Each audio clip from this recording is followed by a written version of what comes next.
오늘 우리가 합독하신 말씀 가지고 우리가 힘을 내어 전진합시다, 이러한 주제로 하나님의 말씀을 나누도록 하겠습니다. 예수님은 우리에게 마태복음 10장을 통해서 최상의 전도 실전 모델을 제시해 주고 계십니다. 그래서 우리는 예수님의 제자이고 그분의 길을 따르고 있는 것입니다. 제자란 말로만 아니라 그분이 걷는 길을 똑같이 걸어가는 것을 제자의 길이라고 말하는 것입니다. 제자의 길의 마침표는 바로 전도입니다. 주님의 지상명령입니다. 마지막 유언은 전도하라는 것이잖아요. 그리고 그 명령에 순종해서 2000년 동안 정말 이 작은 곳에 유다 땅 베들레헴에 오신 예수님의 그 말씀이 전 세계 5대양 6대주의에 퍼진 것입니다. 그리고 바로 오늘 말씀에서 전도할 때 어떻게 해야 되는지 예시를 아주 구체적으로 말씀해 주셨습니다. 이런 말이 있잖아요. 연습은 실전처럼, 실전은 연습처럼. 이 말은 항상 몸에 배어 있어야 함을 말씀하고 있는 것입니다. 늘 우리 몸에 이 연습이 실전처럼, 실전은 연습처럼 이 준비가 되어 있어야 된다는 것. 주도 면밀하게 철저하게 준비가 되어지면 때가 이르면 반드시 빛을 발한다, 이 말. 요즘 프로스포츠 가운데 야구를 하잖아요. 그런데 어느 선수는 대타 찬스에 한번 나와서 계속 잘하는 선수도 있어요. 근데 그분이 얼마나 연습했겠어. 우리가 주전 멤버가 9명이잖아요. 보통 한 구단에 120, 30명 선수가 있어요. 그 9명이 들어오기가 쉽지가 않은 거예요. 우리가는 막 못하고 실수하고 아이 저거 막 뭐라고 욕하지만 그렇지가 않다고. 그러니까 꾸준한 연습하고 실력을 배양한 선수는 기회가 왔을 때 탁 터지는 것이죠. 터지. 요즘 코로나19 사태 이후 한국교회에 침체가 임하고 있습니다. 교회발 코로나 사태 이후 많은 사람들이 교회를 이기적인 집단으로 세상 사람들은 간주하고 있습니다. 더구나 코로나가 사람과의 접촉으로 전염이 되기 때문에 우리가 신천지교회에서 발생한 사건, 그리고 초기에 교회에서 발생한 사건, 어제 왕성교회까지, 그 이후 사태에서 보듯이 교회를 다니는 성도들조차도 정말 많이 외면하는 상태에 이르게 된 것입니다. 그런데 사실 따지고 보면 일주일에 1시간 예배를 무서워하면 다른 곳은 아무데도 갈 곳이 없는 거예요, 사실은. 우리 교회도 사실은 적어서 아이들까지 보통 많이 나오면 46명, 40명 뭐 지금 이렇게 나오고 있잖아요. 그래서 1시간 정도 머무는 거예요, 지금. 우리가 슈퍼를 가든 음식점을 가든 다 이 정도의 사람들이 모이는 곳에 우리가 다닙니다. 더구나 음식점은 40, 50명, 100명도 모여서 입 열고 막 예의서 밥도 먹잖아요. 지하철이나 버스 등은 말할 것도 없는 거예요. 그래서 우리는 이 상태로 마냥 침륜에 빠져 있을 수는 없고, 이 상태로 가면 금년에 적은 교회들은 상당히 힘들어질 것입니다. 적은 교회가 문 닫는다는 것은 곧 중형교회, 대형교회도 침체가 온다는 거예요. 이 큰 강, 샛강이 마르면 큰 강도 물이 줄어들게 되어 있습니다. 지금 당장은 큰 교회도 영향이 없는 것처럼 보이지만 그렇지 않습니다. 이 코로나19 사태가 적은 교회에 영향을 미치면 이제 중형교회, 대형교회, 더더구나 한국교회가 지금 전부 수평이동을 하잖아요. 대형교회로, 편안한 교회로 수평이동을 하는데 그것도 막히게 되어 있다는 것이죠. 현재 상황적으로 전도의 길이 막혀 있죠. 성도들 모임이 적어지고 있음을 보면 알 수 있습니다. 결과론적으로는 사단이 좋아하는 방향으로 이 방향이 코로나19 사태 이후 교회가 그렇게 가고 있는 거. 현재 우리 앞날은 사방으로 우겨싸임을 당한 것처럼 사면이 막혀 있습니다. 그래서 이럴 때일수록 주님만 온전히 바라보면서 우리가 기도해야 되는 것입니다. 그래서 먼저 구역장님들과 구역원들은 안 나오고 계신 성도님들에 의해서 기도해 주시기 바랍니다. 그들의 심령들이 회복될 수 있도록, 그리고 담대함을 주시고 어려운 환경 가운데 더욱 예수님을 의지함으로 이 어려운 환경 가운데 주님을 만나는 체험이 있기를 주님께서 그 심령을 터치해 주셔야 되죠. 그래서 늘 기도해 주시기 바랍니다. 이처럼 기도가 선행될 때 기도를 들으신 주님께서 각자 역사하심으로 이 성전이 다시금 역동적인 이 활기참을 회복하게 될 것입니다. 활기찬 성전이 되어서 8절 말씀을 이루어내는 사역을 감당해야 됩니다. 병든 자를 고치며 귀신을 쫓아내는 사역을 우리가 힘있게 감당해야 우리가 교회당은 사명을 감당하게 되는 것입니다. 3년간 제자들을 훈련시킨 예수님은 이제 제자들 파송이 앞서서 그들에게 귀신을 쫓아내며 모든 병과 모든 약한 것을 고치는 권능을 주십니다. 그동안 많은 실전 훈련을 통해서 보고 익혔던 것을 본격적으로 이제 시험해 보라는 것, 나가서 실천해 보라는 것입니다. 12명의 제자 이름을 부르시면서 그들에게 명령을 내리는 예수님의 마음도 굉장히 설렜을 것입니다. 3년간 훈련시켰으니까 드디어 나가잖아요. 맨 서두에 명령을 내린 것이 바로 이방인의 길로도 가지 말고 사마리아인의 고을에도 들어가지 말고 오히려 이스라엘 잃어버린 양의 길로 가라. 그러니까 우리가 이 기준을 우리 성도들도 마음속에 다져야 되는 거예요. 일단 복음 전파의 순서는 이스라엘 잃어버린 양의 길로 제일 먼저 가라는 것입니다.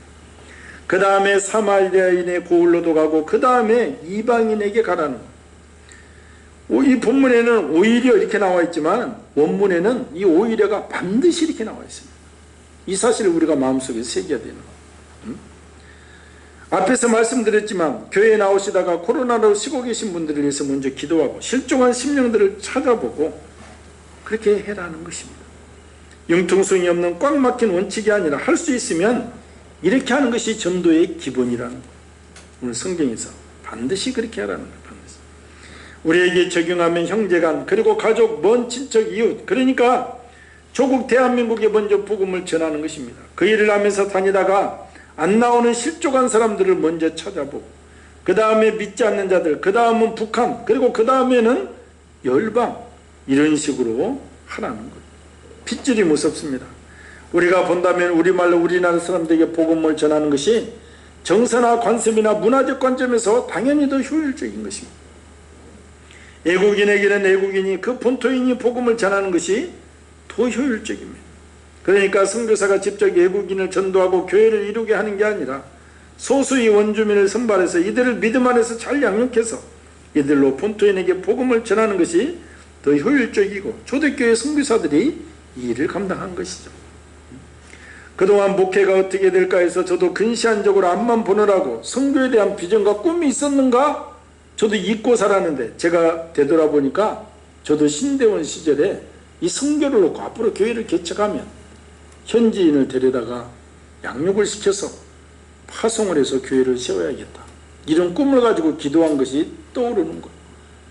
당장 우리가 데려다가 정말 훈련시킬 그 능력이 안 되면 현지인 중에 능력이 돼 있는 그 현지인이 있잖아요. 그를 통해서 우리가 교회를 세우는 거예요. 그래서 제가 이 설교를 준비하면서 앞으로 저희 교회는 이 비전에 따라서 우리가 형통한 순복음교회를 동남아에 세우든 교회가 없는 파키스탄에 세우든 그 현지 준비된 자들을 먼저 찾고 역량이 되면 그 똘똘한 심령을 갖다가 딱 교육을 시켜서 또 파송을 하고 그 나라에서 또 교육을 시키고 그렇게 선교 정책을 해야 된다. 이렇게 또 하나님께 기도하고 있습니다. 또 예수님은 제자들에게 두 버릇이나 전대의 돈을 가져가지 말고 나가라는 것입니다. 의식주는 복음 전도 사역을 하다 보면 그 감당할 만한 합당한 집이 나온다는 것입니다. 그러면 그 집에 머물러라. 그러면서 복음을 전하라. 마음의 빛을 너무 깊게 가지지 말라. 주님 바라보고 나갈 때 길이 열린다는 것입니다.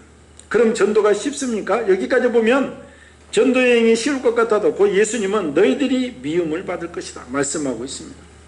미움 정도가 심할 것이라는 말씀으로 내가 너희를 보냄이 양을 이리 가운데 보낸 것 같다. 그러므로 너희는 뱀같이 지혜롭고 비둘기같이 순결하다. 우리가 전도대로 원으로 나가는 것은 양을 이리 가운데 보내는 것과 늑대 소굴에 보내는 것과 마찬가지라는 거예요. 우리나라에도 보면 저희 정말 우리가 부모님 세대에는 호랑이도 있었고 늑대도 있었잖아요.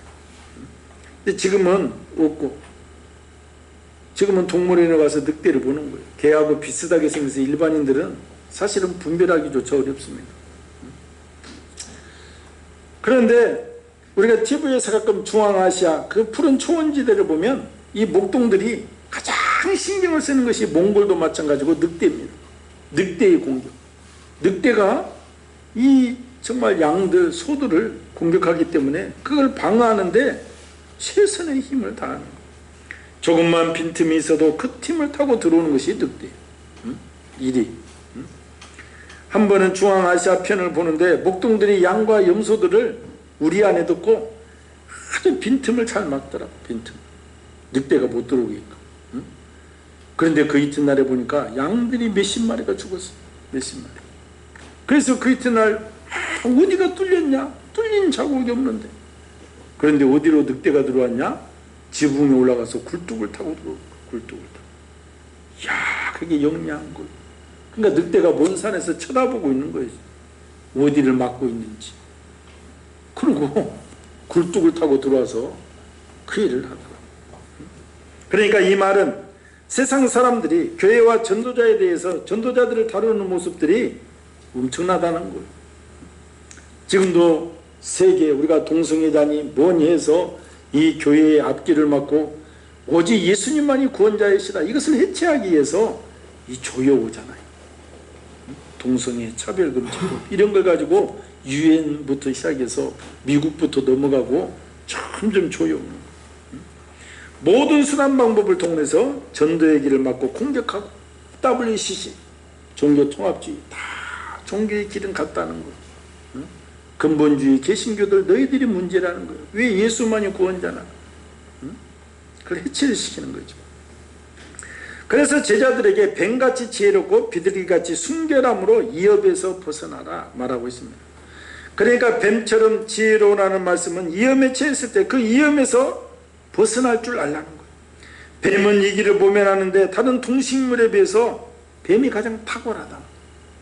그래서 예수님이 요 뱀을 뱀처럼 지혜롭다 이 말은 우리가 뱀을 탁 때리려고 봐요. 고개가 쑥 들어가고 쑥 나가고 위협에서 벗어나는 게 최고라는 거예요. 뱀.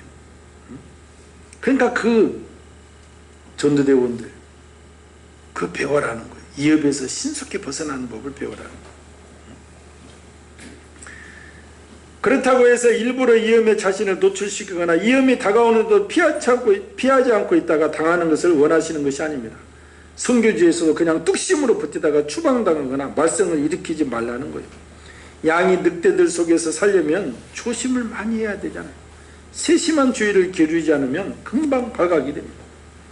그런데 또 한 가지 이상한 것은 그렇게 위험한 상황에 처하게 될 제자들에게 비둘기처럼 순결해야 된다. 이것은 또 무슨 말씀입니까? 그런 위험에서 살아남으려면 우리가 생각하는 비둘기가 아니라 독수리처럼 싸나와야 되잖아요. 즐겨야 그 어려운 환경에서 살아남잖아요. 그런데 주님은 비둘기같이 순결하라는 거예요. 이 말은 아무리 위험에 처한다 할지라도 우리의 본질적인 성품은 변해서는 안 된다 이 말입니다. 시련을 많이 겪고 어려운 일을 많이 당하다 보면 사람의 성품이 모질게 변합니다.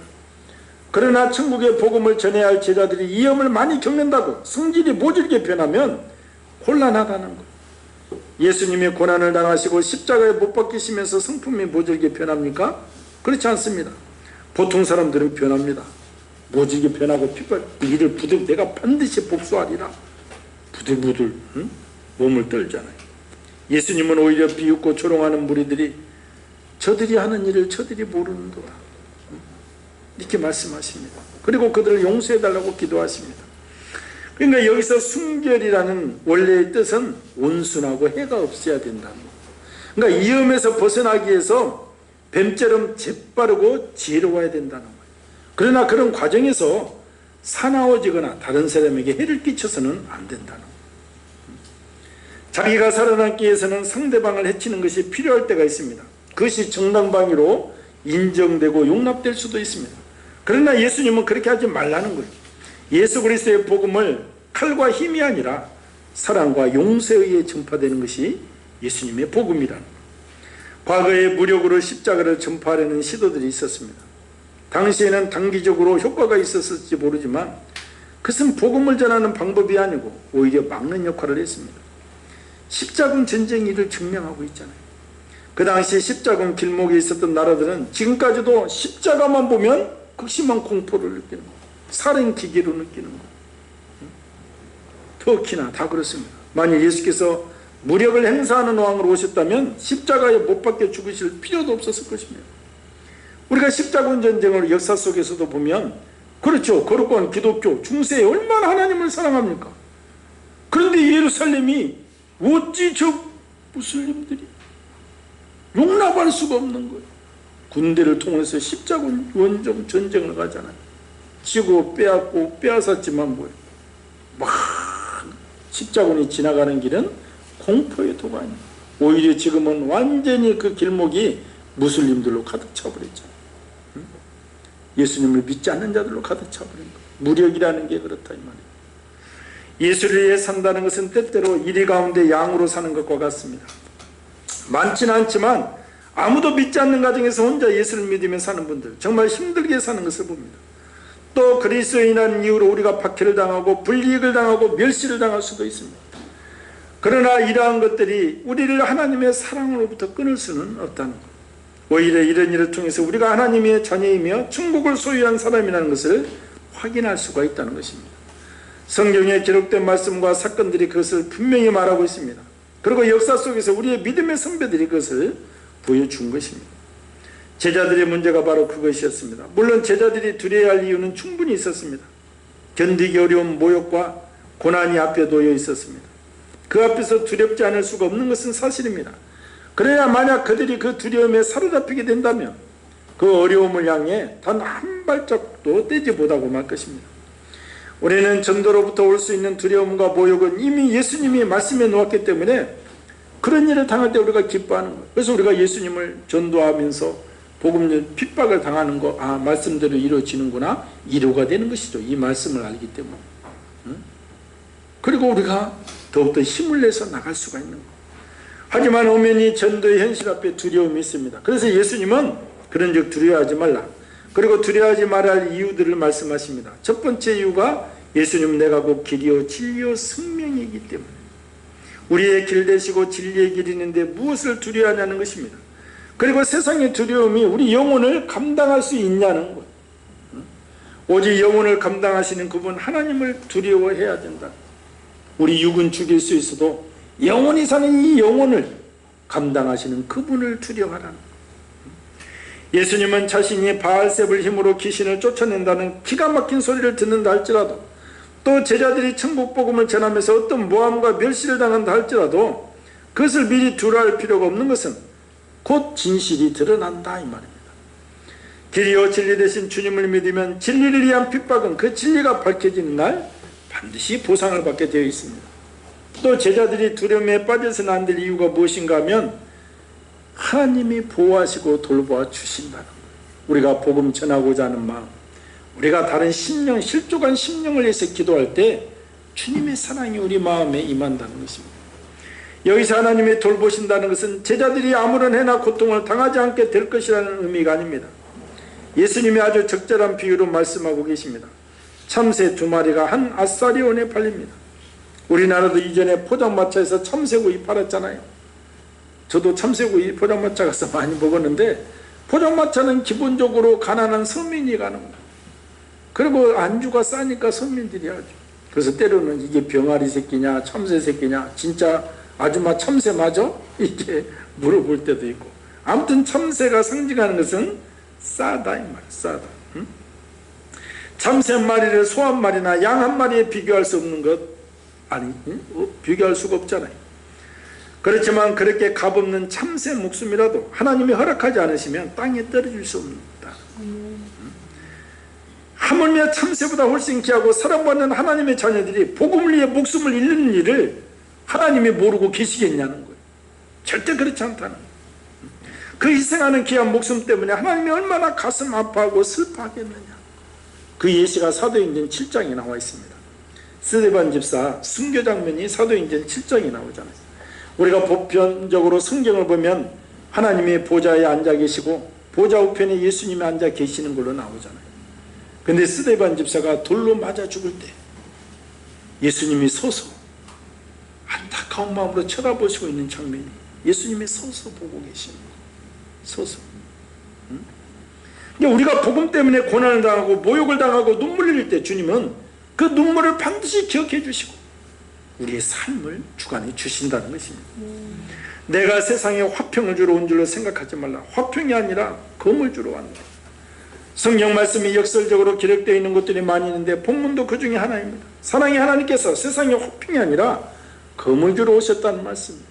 물론 검을 성경에서 비유하면 하나님 내가 말씀을 주러 왔다는 거예요. 그러니까 이 말씀, 검이 들어가면 불화가 일어난다는 거예요.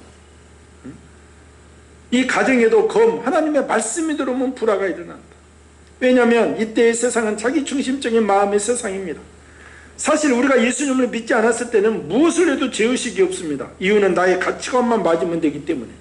내 가치관이 무작정 돈을 벌어서 우리 가족 잘 살고 정말 60평 아파트에 가고 별장을 짓고 그 일을 위해서 매진해 가죠. 다른 사람들 피눈물을 흘리던 별로 개의치가 않는 거.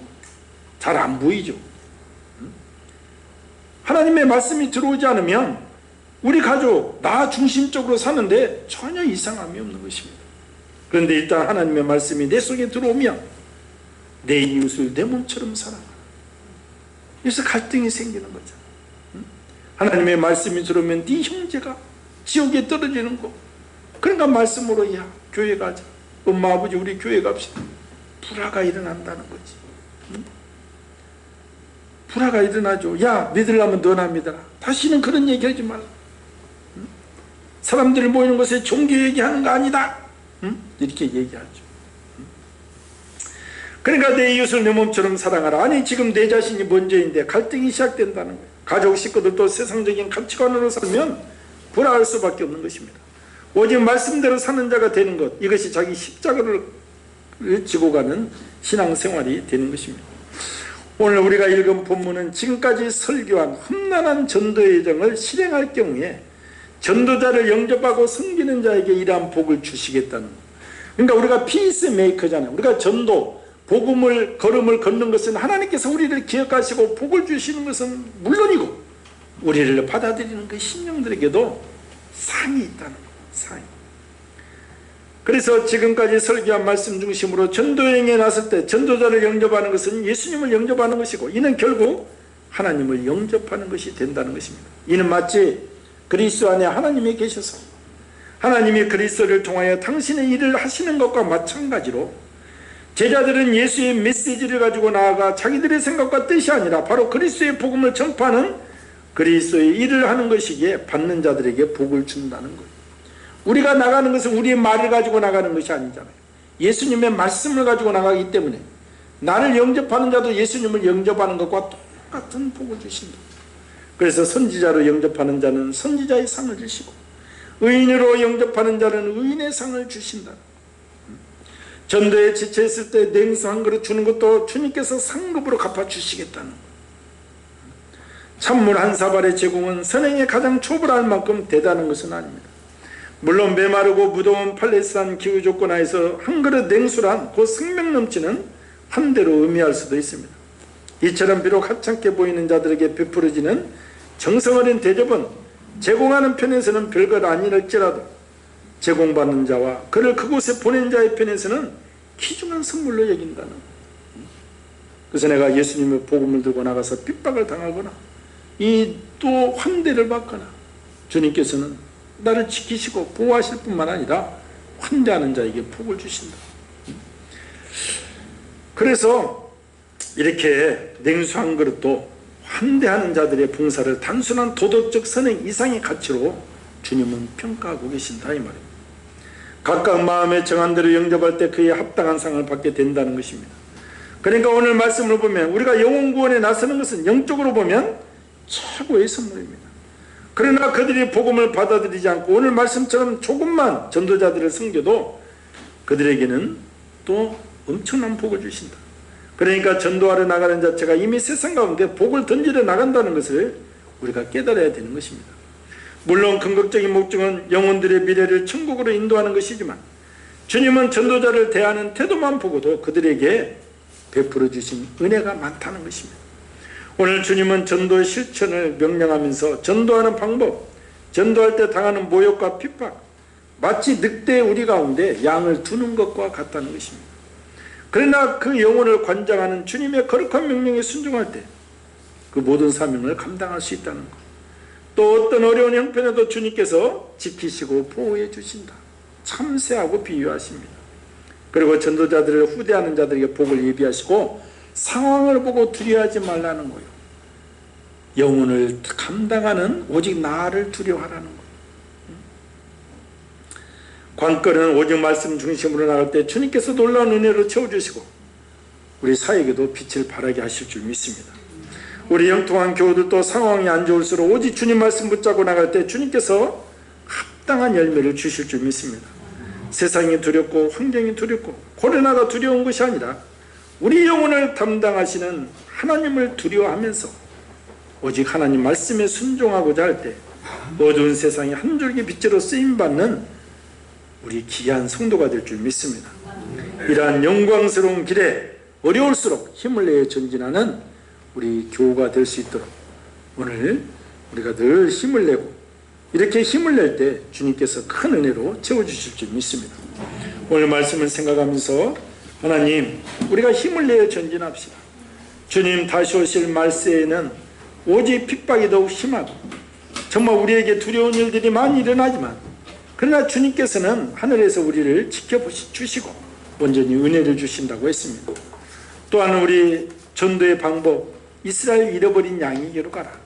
교회 나오다가 쉬고 있는 이 심령들, 그 심령이 회복되도록 기도하고 그 심령들이 담대함으로 주님을 만나는 은혜를 체험케 하여 주시고 다시 한번 역동적인 교회로 회복되는 역사가 임하게 하여 주시옵소서. 주여 삼창하고 기도합니다. 주여 주여 주여. 할렐루야. 하나님 아버지 은혜를 감사합니다. 만군의 여호와 하나님 아버지,